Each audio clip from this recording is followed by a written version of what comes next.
Well, as most of you know who watch my channel, I do get into computers as well as cars, and computers are actually my chosen field of work.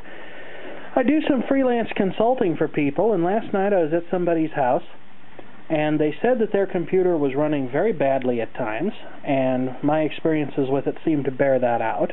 So I was a little surprised when I took it off their computer desk, and I heard something rattling in the case. Turned out it was this. This is the heatsink off of a North Bridge. And this is the motherboard out of said computer, and that is an SIS760LV North Bridge, which was running with absolutely no heatsink on it. It took me a while to figure out why, because of the density of the parts on the motherboard, but there are little clips that hold the heatsink down over the North Bridge, and this one up here had pulled out. Now, I don't lay claim to being a solder artist. In fact, I usually make big messes when I solder, but this didn't look too bad. And my fix doesn't look too terribly atrocious. No damage was done to the board or anything like that. So, what I'm going to do now is I'm going to put this back together. I've just cleaned this up with rubbing alcohol to get all that off of it. I'm going to do get all the heatsink compound off of there, as well as any fingerprints. I'm going to do the same with this.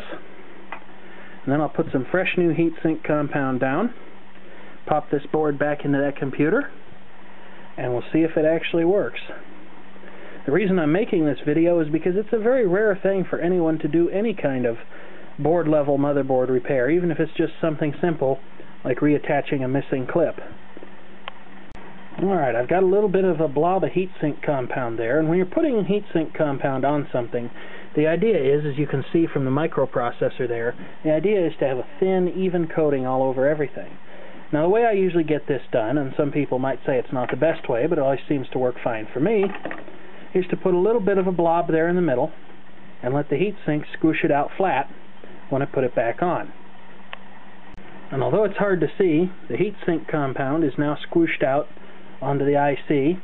So I'm going to put this back on, pop the motherboard back into the computer, and see what happens. And there's the heatsink back in its rightful place, and it seems to be holding pretty well. Alright, we're all back together now. Got everything put back together, all the leads plugged in, gave everything a good once over. Let's see what we get.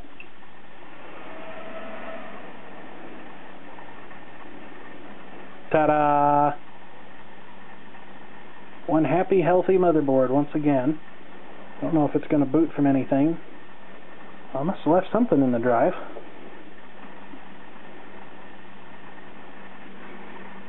Ah, MemTest CD.